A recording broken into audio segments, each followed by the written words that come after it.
할렐루야. 오늘은 창세기 41번째 말씀입니다. 계속적으로 바벨탑 사건을 가지고 함께 창세기를 살펴보고 있습니다. 오늘은 인류가 흩어진 이유에 대해서 함께 나누겠습니다. 하나님의 생각, 하나님의 뜻이 아닌 자기들의 생각과 방법으로 세워진 바벨탑.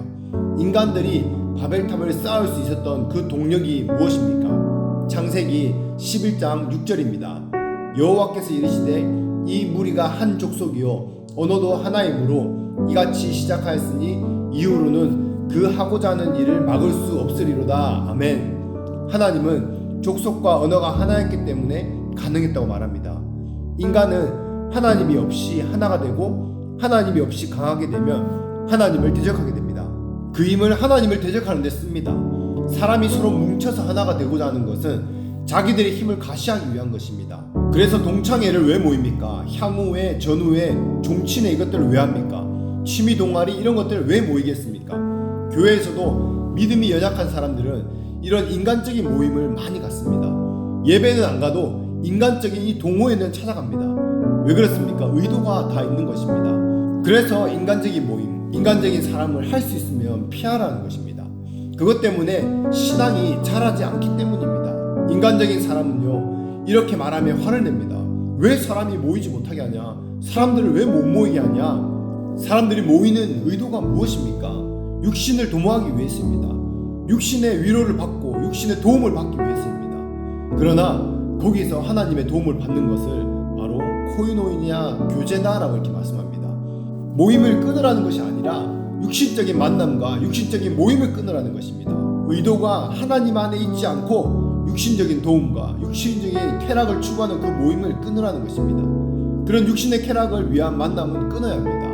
아무리 예수 믿기 전에 그 친한 친구였다 할지라도요, 그 친구와 계속 그런 교제를 가지면, 그런 육신적인 만남을 계속 가지면요, 신앙에서 떠나게 되어 있습니다. 그래서 동창회, 동호회 이런 모임들은 하나님 중심으로 한 모임이 아니기 때문에 열심히 참여하면 점점 믿음이 손상되어지고 약해지고 세상적인 영이 들어오게 되어 있는 것입니다. 그런데 이것이 자기 뜻대로 잘 안 됩니다. 내가 인간적이면 주위에 아무리 영적으로 좋은 사람이 있어도 그 사람과 만나지 않습니다. 꼭 나처럼 인간적인 사람과 자주 만나고 교제하게 되는 것입니다. 그런 인간적인 모임의 특징이 바로 무엇입니까? 비밀이다. 절대 남에게 말하지 마라.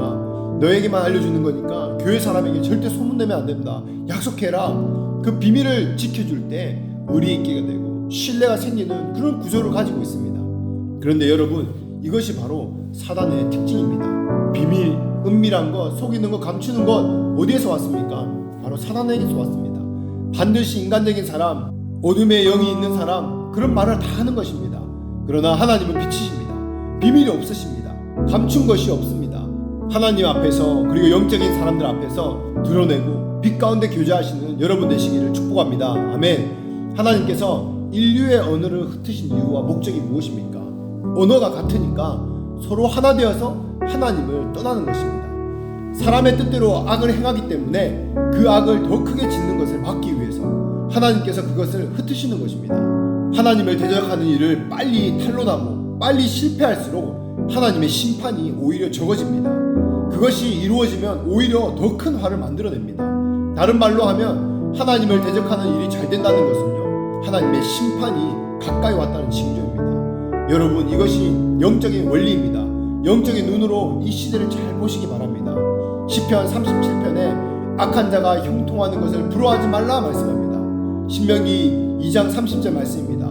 헤스본 왕 시온이 우리가 통과하기를 허락하지 아니하였으니 이는 내 하나님 여호와께서 그를 내 손에 넘기시려고 그의 성품을 완강하게 하셨고 그의 마음을 완고하게 하셨음이 오늘날과 같으니라. 아멘. 헤스본 왕 시온이 이스라엘 백성, 하나님의 백성을 대적했습니다. 마음이 완강하고 강팍하다, 그게 무슨 징조라고 말씀합니까? 이게 하나님의 손에 붙이겠다는 징조입니다. 하나님을 대적하는 것이 계속되는 것은요, 하나님의 징계가 가까웠다는 것을 말합니다. 죄의 분량이 다 차간다는 것입니다. 그래서 그 전까지는 하나님이 로마서 1장 2장에 보듯이 회개의 기회를 주십니다. 회개하고 돌아오도록 은혜를 베푸시는 것입니다. 만약 바벨탑이 계속 끝까지 쌓게 되어져서 나중에 인간들이 하나님을 대적하면서 교만함으로 날뛰게 되면요, 아마 바벨탑만 무너뜨리신 거 아니라 엄청난 심판이 있을 수도 있는 상황입니다. 하나님이 그것을 아시고 미리 막으시는 것입니다. 오늘은 혼잡하게 해서 서로 의사소통을 못하게 함으로 서로 흩어지겠다고 말씀합니다. 인간의 힘으로 한데 모으지 못하도록 하십니다. 그래서 인간적인 사람들의 모임에서 의견이 달라져서 갈라지거나 뜻을 합해서 뭘 못하면요, 그것은 오히려 은혜입니다. 인간적인 사람이 뜻을 합해서 이루고 잘 되면 결국 하나님을 대적하는 모임이 되는 것입니다. 그래서 기부를 아무리 많이 하고 선한 자선사업을 많이 해도 그 사람의 결과는 하나님을 대적한다는 것입니다. 그래서 인간적으로 통하는 사람이 아니라 하나님 안에서 영적으로 교제가 되는 사람과 일하시기를 바랍니다. 서로 영적인 도움이 안 되면 인간적인 도움만 주고받는다면요, 말씀을 계속적으로 더 듣고 말씀을 더 잘 정리하고 영적인 교제를, 그 관계를 만드시기를 바랍니다. 아멘. 인류가 어떻게 바벨탑을 쌓는 것을 멈추고 온 지면에 흩어지게 됩니까? 의사소통이 안 되니까 더 이상 바벨탑을 쌓을 수가 없게 된 것입니다. 서로 바벨탑을 쌓는데 야, 벽돌을 올려! 그러면 물을 올려주고, 야, 줄 좀 내려! 이렇게 말하는데 망치를 갖다 주고, 성질이 나고 싸워가지고 에이, 더 이상 바벨탑 못 짓겠다 이러고 결국은 흩어지는 것입니다. 그 모임이 안 되는 것입니다. 회의가 안 되는 것입니다. 바벨은요, 히브리어로 발벨이라고 하는데 혼란이라는 뜻을 가지고 있습니다. 여호와께서도 온 땅의 언어를 혼잡하게 했다 말씀하는 것입니다. 시편 127편 1절 말씀입니다. 여호와께서 집을 세우지 아니하시며 세우는 자가 수고가 헛되며 여호와께서 성을 지키지 아니하시며 파수꾼의 경성함이 허사로다. 아멘. 하나님이 세우시는 집을 세워야 합니다. 그렇지 않으면 그 고생은 허사고 심판만 받는 것입니다. 하나님을 대적하는 일은 시작은 매우 성공적인 것 같으나 결국은요, 비참하게 끝나는 것입니다. 그리고 바벨탑을 흩으신 후에 셈의 족보를 말씀하십니다. 셈의 후예들의 이 수명이 홍수 전과 비교할 때에 어떻게 변화가 됩니까? 셈은 100세의 아르박삿을 낳았습니다. 이렇게 말합니다. 그리고 아르박삿을 낳고 죽었습니까? 그 뒤에 500년을 더 살았습니다. 바로 셈이요 600세까지 살았습니다. 물론 아담은 무드셀라는 900세까지 넘게 살았습니다. 그 이후에 이 조건을 보면요, 아브라함까지, 이 데라까지 내려오는데 이 데라는 205세까지 살았습니다. 노아 홍수 이전에 비해서 4분의 1 이상 팍 줄었습니다. 오늘날에는 얼마입니까? 오늘날에는 100세, 120세 이 정도밖에 살지 못합니다. 홍수 이전과 이후를 비교해보면 현저하게 인간의 수명이 줄어든 것을 알 수 있습니다. 이것은요, 인간의 범죄가 확장됨으로 인해서 수명이 단축된 것을 보여줍니다. 죄를 지으면 오래 산다는 것이 여러분 축복입니까? 저주입니까? 예, 저주입니다. 그렇다면 그것이 왜 저주가 됩니까? 오래 사는 만큼 심판거리를 더 쌓게 되니까 그 사람에게는 저주가 되는 것입니다. 그래서 죄인의 수명을 짧게 하는 것은 하나님의 은혜의 한 표시입니다. 오히려 죄의 심판거리를 줄여주시는 것입니다. 하나님은 의인을 장수하게 하신다라고 말씀하십니다. 부모를 공경하는 자에게는 장수의 축복을 주십니다. 의인이 장수하는 것은 축복입니다. 오래 살아서 축복이 아니라 그만큼 상급을 더 쌓게 되고 그것을 통해서 하나님의 살아계심을 나타내고 축복의 통로로 그 도구가 된다는 것입니다. 하나님께서 지지하시고 축복하시는 이 삶으로 이 장수하며 하나님의 영광을 나타내시는 여러분 한 분 한 분 되시기를 예수 이름으로 축복합니다. 말씀을 맺겠습니다. 하나님께서 한 언어로 한 민족으로 만드셨던 인류가 분열되고 흩어진 원인이 무엇입니까? 바벨탑을 통해서 이 사람을 흩어버리십니다. 흩을 수밖에 없었던 것은요, 바로 바벨탑을 통해서 하나님께 영광을 돌리는 것이 아니라 사람이 자기 이름을 내고자 교만했기 때문입니다. 하나님은 교만한 자를 흩으십니다. 교만한 자를 물리치십니다. 하나님은 우리 인간이 스스로 약하다고 인정할 때에, 겸손할 때에 우리를 더 강하게 세우시지만 우리가 스스로 강하고 자처하면요, 하나님은 그런 사람을 더 멀리 하십니다. 싫어하십니다. 인간적으로 약할수록 하나님의 그 영성은 더 강해지고, 반면에 인간적으로 강하려고 살려고 하는 사람일수록 성령의 역사가 더 없습니다. 완고하고 강팍하고 교만한 데는 성령이 임하지 않습니다. 그런 사람은 사단의 방해를 받게 되는 것입니다. 고린도서 12장 10절에 사도 바울이 말합니다.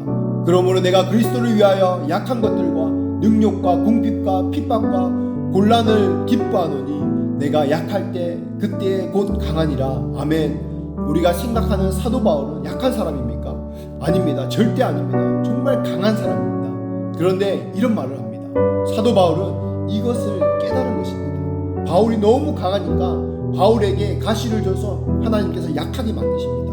바울은 더 강하게 되려고 하나님 이 가시를 없애주십시오라고 얘기하는데 하나님은요 없애지 않으십니다. 내게 네 은혜가 족하다.